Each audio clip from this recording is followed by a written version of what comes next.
Hey guys, so today I'm filming my Hit It or Quit It thoughts on hauls number 11. If you have never seen this video from me before, I will have my playlist linked down below. But basically, I'm reviewing the products that I hauled a year ago because sometimes you might not hear about products again after a haul unless they were mentioned in a favorites or an empty. So I'll be letting you know my thoughts on everything that I hauled during this time. My inspiration for this series is it's Kirsten and her What I Thought on Stuff I Bought series. I will have her channel and her playlist linked down below. Make sure you check it out. And this particular haul video was from last July, so I will have that video linked down below and I will list all of the items for you guys. So there are a million and one products to talk about, so I'm just going to get started with some things I purchased from MAC. So one of my friends does have a pro card through MAC and was sweet enough to make this order for me, so I was able to get 40% off everything, which was incredible. And then I did place one other MAC order on Nordstrom for some limited edition lipsticks. So first, starting with the products I got with the pro discount.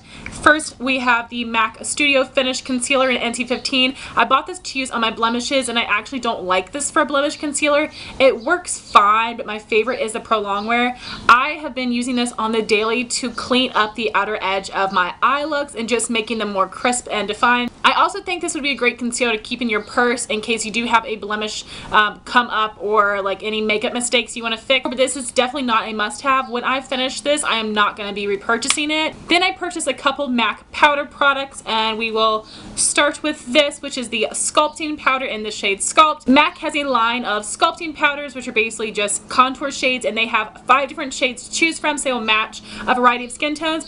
This is a very finely milled powder. It is easily buildable and blendable. I really do like this. The color is great for contouring for pretty much any skin tone. It isn't too warm or too cool. It's a very neutral contour, and I do like this a lot. It's not my most favorite contouring product, but I do love it. Definitely recommend it, and I love having it in my cheek palette. Then I purchased a blush. This is MAC's Breath of Plum. I believe this is a sheer tone blush. I can't quite remember, and the finish is not on the back of the pan, but this shows up matte on the cheeks. This is a beautiful plum color for winter, and it is definitely a must-have for me. I don't have too many blushes like this, so I was really happy to add this to my collection, and this is definitely a favorite.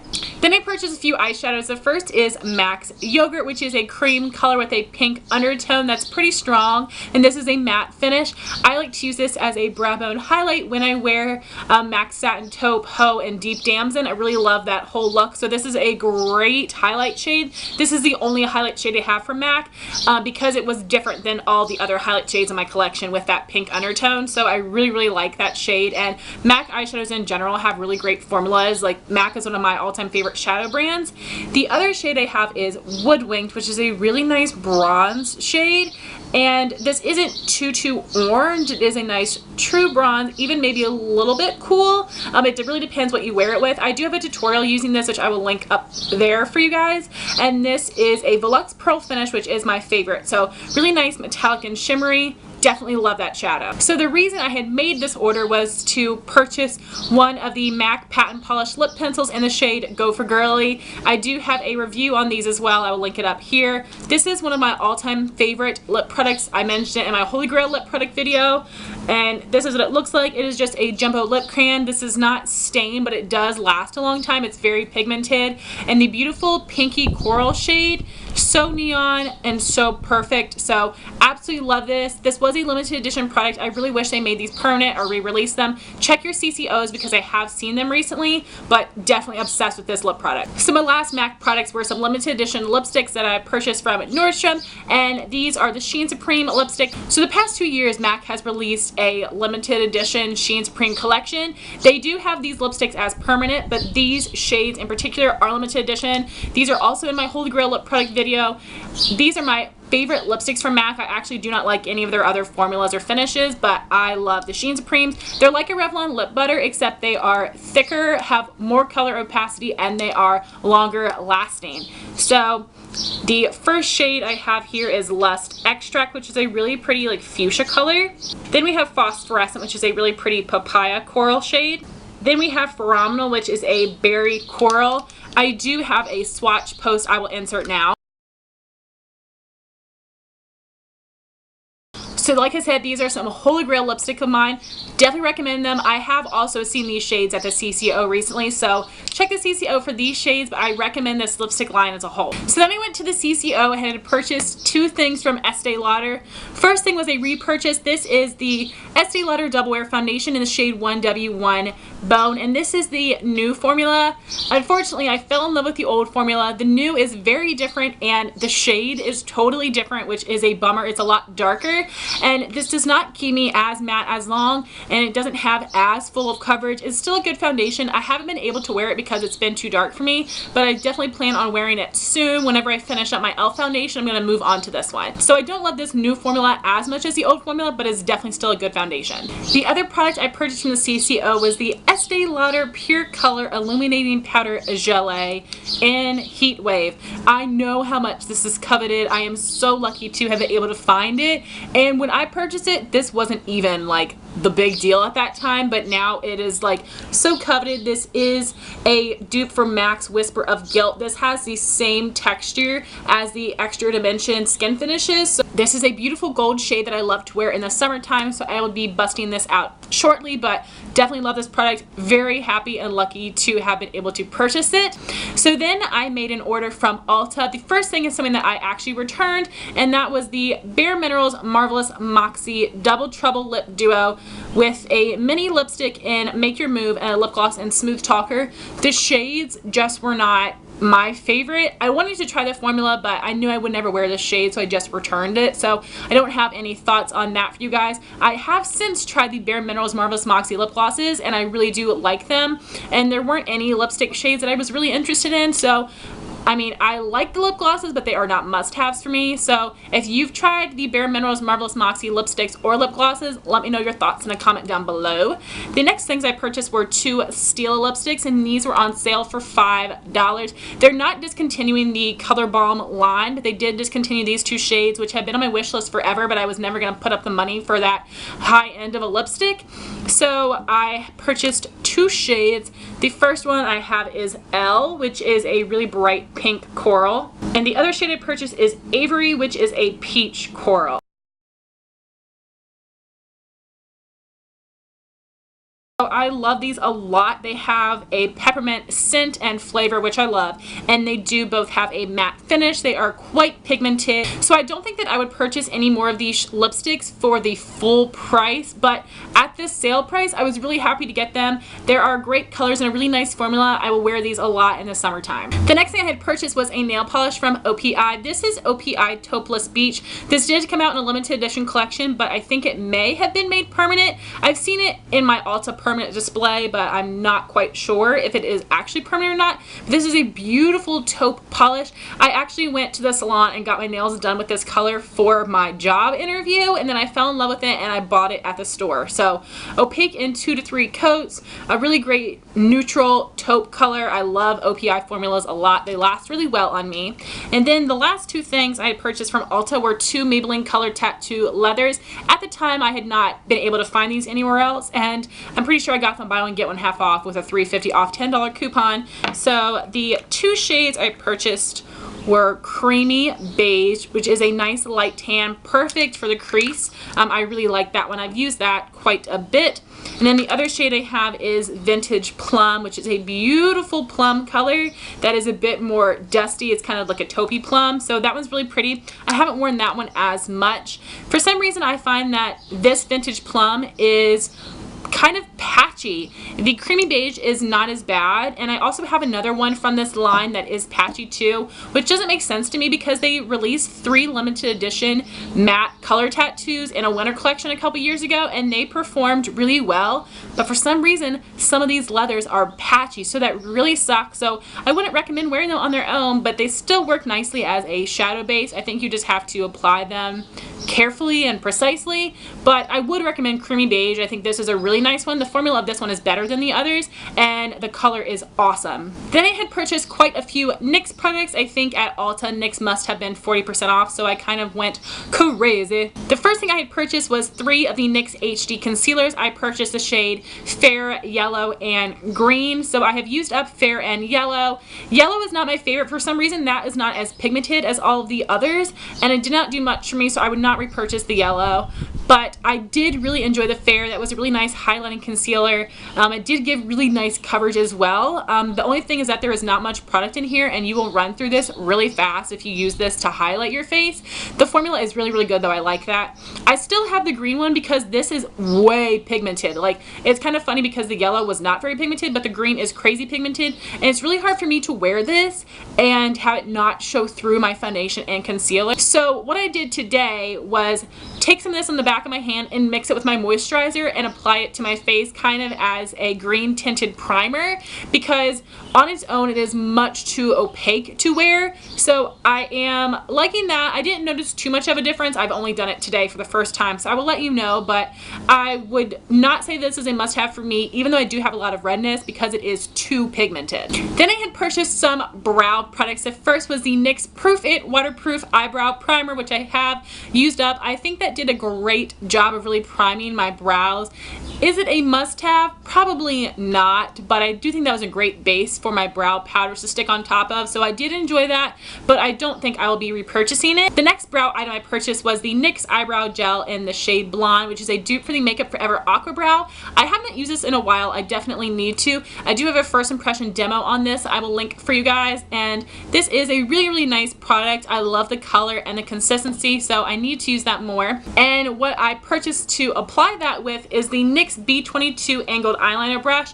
I know that you can buy this on Ulta.com, and I think they may be in the permanent display in some stores, so hopefully so, because this is a great brush. These synthetic bristles really make it easy to apply the NYX Eyebrow Gel, and I also use this with my Anastasia Dip Brow Pomade. So if you have any brow gel or brow pomade type product, I definitely recommend this brush. It applies it really well. It has a really nice angle to it, and it is quite small, so you can be precise. You do need to wash it every time that you use it, but really, really great brush that I love for those type of brow products. The next thing I purchased was a lip liner. This is the NYX Retractable Lip Liner in the shade Nude. I love this lip liner. The color is a beautiful peachy nude, and it glides onto the lips really well. I use this to outline my lips, not to fill them in. If you do fill them in with the retractable lip liners from NYX, they can get a bit thick and cakey, but as a regular lip liner, it works really well, and I love this shade, and they are quite inexpensive as well. I don't have too many lip liners in my collection because I don't have a problem with lipsticks bleeding on me, but I would definitely recommend this if you're looking for a nude. It is a beautiful shade. Then I purchased 3 more NYX lip products. The first one is the NYX Butter Lipstick in the shade Big Cherry, which is just a bright cherry red.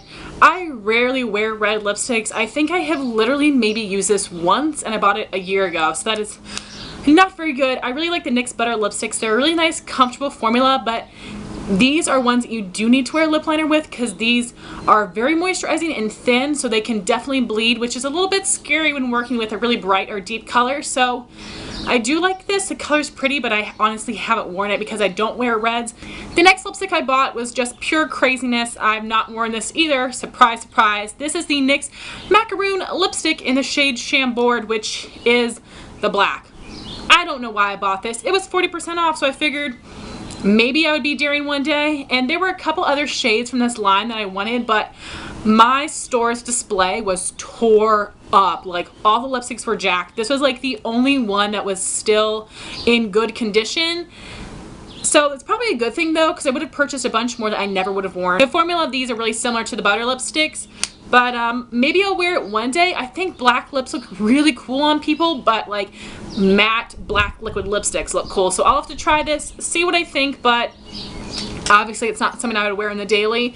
The last product I purchased is something I have worn. This is the NYX Butter Gloss in the shade Tiramisu, which is a deeper nude. It has a little bit of like mauvey brown to it, but because the opacity is kind of light medium on your lips, it doesn't show up too brown. I love this nude lip gloss, one that I really like to wear in the fall when I'm wearing a more like dramatic eye. So I love the formula of the NYX Butter Glosses, and especially the Tiramisu shade. Next, I purchased a couple things from Revlon. They were 40% off at Rite Aid. The first thing I purchased were the Revlon Color Stay Moisture Stains in the shades LA Exclusive and Cane's Crush.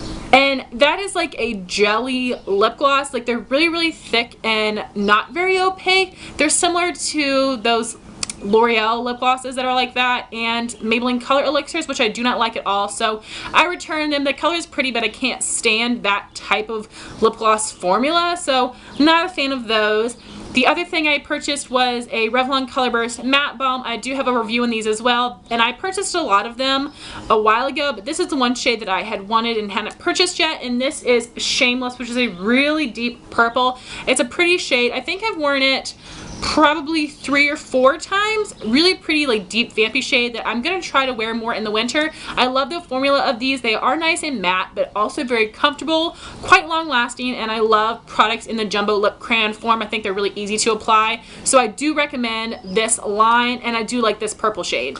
The last product I purchased from Revlon was their brow set, which comes with a spoolie and some brow scissors, which this was 10 bucks, which is why it took me forever to purchase it, but I'm so glad I did. These brow scissors do the perfect job of trimming my brows, which I do every couple of weeks, and I really like the spoolie as well. I really only use it when I use this set. I don't use it when I'm like using product in my brows, but definitely recommend this. Love it a lot. Could not be without it in my brow routine. The next couple of things were things that I won from Influenster because of brand challenges, and that would be the Rimmel Scandal Eyes Precision Micro Eyeliner. I could not stand that. It was really small and precise, but the pen around it was really thick, so it was really hard to get all the way like to your lash line because of the outer plastic packaging, so that one kind of sucked. It dried up fast. Did not like that whatsoever. Then I got the Impress Manicure Press-On Nails in Pink Zebra. That's a tacky pattern in my opinion, so I've not used those. And then I got the Kiss Eyelash Glue and the Natural Lashes in a Style Pretty. I have them in my drawer, but I still have not worn them. I really haven't had an occasion for eyelashes, and since I've not tried them very often, I am not good at applying them like whatsoever, so I still have that hanging around. I have not tried it yet. And the last couple things were gifts from my friend Lucy, and the first thing was the Lorac Take a Brow Eyebrow Kit in the shade Blonde, which Lucy loves. She got a couple backups of these and sent one to me, and this is what it looks like. We have 2 powders and the wax. The wax is like really intense. I like this wax a lot. It has really great hold, and I need to use these powders more, and I really like having my brows cool tone, but my hair is so warm. I think that I want to try warm tone brows and see how it looks, but the powders are really pigmented, so this is a great brow kit. I would definitely recommend you guys check it out. The other thing Lucy sent me was the Rimmel Match Perfection Concealer in Fair, and that matched my skin tone perfectly, so it did not highlight very much, and it also didn't have very much coverage. I ran through it super fast, and I did not and will not repurchase it, and I wouldn't really recommend it because it doesn't give much coverage, and it wasn't light enough for me. The next thing she sent me was the chapstick in the Cake Batter scent. I love lip balm, so I was just happy to have another one of those. Then she sent me a Maybelline Color Elixir in the shade Nude Illusion, which is a peachy nude. Again, like I said, I don't like the Color Elixir lip glosses whatsoever, so I gave that one away. And then Lucy sent me 3 Mary Kay products, which is something that she sells. She sent me the Mary Kay eyeliner in black, and unfortunately that did not last on my lower lash line, and I hardly ever wear pencil liner on my top lash line, except for I'm wearing it today in brown. So that did not work for me and my oily eye area. Then she sent me the Lash Love mascara, which is a rubber bristle brush, which I love that one. Mary Kay Lash Love and Lash Love lengthening mascaras are so awesome, so I would definitely recommend those. They work really well. And the last thing she sent me was the Mary Kay setting spray, and I still have not used this because I am working on my Ben Nye setting spray. This is what it looks like. This was actually made by Skindinavia, which I'm sure you guys have all heard about. They make the Urban Decay sprays and their own, so I'm really excited to try this out. Whenever I finish the Ben Nye, which will hopefully be in the next month or 2, then I'm going to start using this. I'm really excited to try it out, and I think it's awesome that Mary Kay has a setting spray. Mary Kay is definitely an underrated brand. I've only tried a couple products, but I would love to try more. So guys, that was my super long hit or to quit it thoughts on hauls number 11. If you tried any of these products, please let me know your thoughts in a comment down below. Thank you so much for watching. Please rate, comment, and subscribe, and I'll talk to you soon. Bye guys.